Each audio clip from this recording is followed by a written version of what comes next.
यह कोर्स भारत सरकार के द्वारा कंप्लीट फ्री में कराया जाता है। अधिक जानकारी के लिए हमारे प्लेलिस्ट में जाके इसका पूरा डिटेल में जान सकते हैं। ट्यूटोरियल में हम जानेंगे कि infection and control the infection, मतलब कि इन्फेक्शन क्या होता है और इन्फेक्शन को हम कैसे कंट्रोल कर सकते हैं। What is infection control? Infection control क्या होता है? इन्फेक्शन कंट्रोल आपका जो जर्म है, बैक्टीरिया है, माइक्रोऑर्गेनिज्म है, फंगे है, प्रोटोजोआ है, इन सब चीज़ों को बचने के लिए आप इन्फेक्शन कंट्रोल करते हैं। किसमें? Hospital, nurse home, assisted living और जितने भी हेल्थ केयर, मेनली इन सब चीज़ों में इन्फेक्शन नहीं हो। देखे होंगे कि जब ऑपरेशन थिएटर या तो फिर ओटी में होता है तो वो क्या करते हैं, वहाँ जूते चप्पल या तो फिर अननोन पर्सन को नहीं जाने देते हैं। आप सबसे अच्छा ये देखे होंगे जब बच्चे के आईसीयू में होते हैं ना, तो सबको नहीं जाने देता, वो आइसोलेट रहता है, इसलिए कि बच्चे का उतना इम्यूनिटी उतना अच्छा नहीं होता, इसलिए वहाँ क्या है, इन्फेक्शन ना फैले। इन सब चीज़ों को आपको क्या इन्फेक्शन कंट्रोल कहते हैं। इन सब चीज़ों का ध्यान रखना। सबसे पहले क्या है कि जो इन्फेक्शन का स्पेशल थिंग एरिया जो कि आपको इन्फेक्शन मतलब कंट्रोल करने के लिए होता है, पहले इन्वायरमेंट को इन्फेक्शन से बचाना। आपको पेशेंट रूम को क्लीन रखना है, सैनिटाइजर करना है, उसका जो पूरा हॉस्पिटल है क्लीन रखना होगा। देखे होंगे कि हॉस्पिटल में एक दिन में कई बार साफ़ करते हैं, इसलिए साफ़ करते हैं वो भी सैनिटाइजर मार मार के, इसलिए क्योंकि वहाँ पे छोटे छोटे बैक्टीरिया या जर्म है उसे फैल ना पाए। और साथ में और दूसरा है इक्विपमेंट और सप्लाई, जो सप्लाई करते हैं जैसे कि ड्रेसिंग करना, या तो फिर कह लीजिए पेशेंट का जब ड्रेसिंग करते हैं या तो फिर जब ऑपरेशन करते हैं तो उस वक्त क्या है, इक्विपमेंट का हमें ये देखे होंगे कि ऑपरेशन पे पहले आपको गर्म किया जाता है अपने जितने भी उसका इक्विपमेंट रहता है। क्यों? क्योंकि जो जर्म है ना वो मर जाए, वो अच्छे से, मतलब अपने जब ऑपरेशन करें या सीजर करें तो वो इन्फेक्शन बॉडी में फैल ना जाए, इसलिए करते हैं। और है कि और वर्क प्रैक्टिस, जैसे कि हेल्थ केयर में जितने हैं इन्फेक्शन करना, कंट्रोल करना इसलिए ज़रूरी है क्योंकि जितने भी वायरल इन्फेक्शन या तो फिर जो बैक्टीरिया है वो हमारे बॉडी में ईजिली ना चला जाए। Why are infection a big problem in hospital and nursing home? क्यों हॉस्पिटल में इन्फेक्शन बढ़ना और इन्फेक्शन हो जाना बहुत ज़्यादा, मतलब क्या है कि बिग प्रॉब्लम है? इसलिए क्योंकि सबसे पहले क्या करते हैं, जो माइक्रो ऑर्गेनिज्म है ये हमारे क्या करते हैं, बहुत ही जल्दी ग्रो कर देता है। ये हेल्थ वर्कर इसे जल्दी हम क्या करते हैं, कंट्रोल नहीं कर सकते। इसके लिए अपने बॉडी को क्या है कि मॉइस्चर रखना, डायरेक्ट रखना है, जिससे क्या हो कि इन्फेक्शन कम से कम फैले। एक तो जब पेशेंट के कंडीशन में मान लीजिए जब बीमार रहता है तो वो अपना बॉडी वीक रहता है, एक तो बीमारी है और आप उसमें और इन्फेक्शन फैला देंगे तो और ज़्यादा प्रॉब्लम हो जाएगा, उससे और ज़्यादा बीमारी में वो ग्रस्त हो जाएंगे। अब क्या है कि the cycle of infection, how to spread infection, that mean कि जो हमारे इन्फेक्शन है वो कैसे एक जगह से दूसरे जगह मूव करते हैं।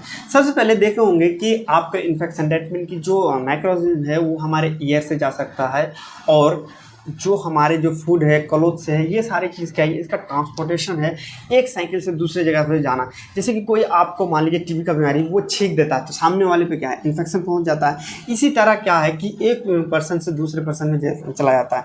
जैसे कि एग्जांपल पे लिए कार का व्हीकल क्या होता है, एक प्लेस से दूसरे प्लेस में जैसे इजीली मूव करता है, इसी तरह है इन्फेक्शन काम करता है कि एक पर्सन से दूसरे पर्सन में इजीली ये मूव कर जाता है। जैसे कि आप छींके तो उसके साथ आपका ईयर गया, ड्रॉपलेट गया, तो आप इन्फेक्शन है तो दूसरे वाले पर्सन को भी इन्फेक्टेड हो जाएगा। और साथ में आप ये जानते हैं कि इस साइकिल को कैसे रोका जाता है। इसको रोकने के लिए आपको सबसे पहले क्या है कि प्रॉपर आपको हाथ धोना चाहिए, प्रॉपर आपको इसका जो आई को है अच्छे से धोना चाहिए, और साथ में जो इसमें जर्म है वो जैसे सैनिटाइजर है, इन सब चीज़ों का हम यूज़ करके क्या करते हैं, इसको रोक सकते हैं।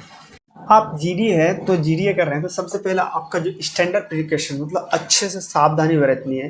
तो जब आप किसी का ब्लड लेंगे तो आपको इन सब चीज़ों का ध्यान रखना पड़ेगा कि पता नहीं उस ब्लड में कौन सी इन्फेक्शन है, तो उस चीज़ को अच्छे से अच्छे से आप जहाँ पहुँचाना है उस तक अच्छे से पहुँचाइए। साथ में जब फीसेस लेते हैं, ये सारे जितने भी आप सिम्टम्स लेते हैं, यूरिन लिए, वोमिट लिए, तो ये क्या ब्रेस्ट मिल्क लिए, तो इन सब चीज़ों का अच्छे से स्टैंडर्ड प्रिकॉशन रखना। ऐसे नहीं कि हम जैसे तैसे ले जा रहे हैं, पता नहीं कि वो कौन से इन्फेक्टेड है, उसमें वो आपका बॉडी में फैल सकता है। एज ए जीडीए आप इन सब चीज़ों को ध्यान रखें। आप जब भी ये करें हेल्थ वर्कर या तो फिर नॉन हेल्थ वर्कर है, तो आप सबसे पहले क्या है कि standard precaution for wall patient and body substance, सबसे पहले क्या है कि आप अच्छी तरह से हाथ धोएं।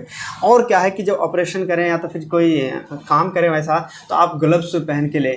साथ में आपका क्या कि आई प्रोटेक्शन शील्ड पहन के रखें। जब जैसे कि कोई एस्प्रे फ्लूइड या कोई ले, तो उस वक्त क्या है कि आप अच्छा से आई आपका कवर होना चाहिए, आप फिर ग्राउंड होना चाहिए।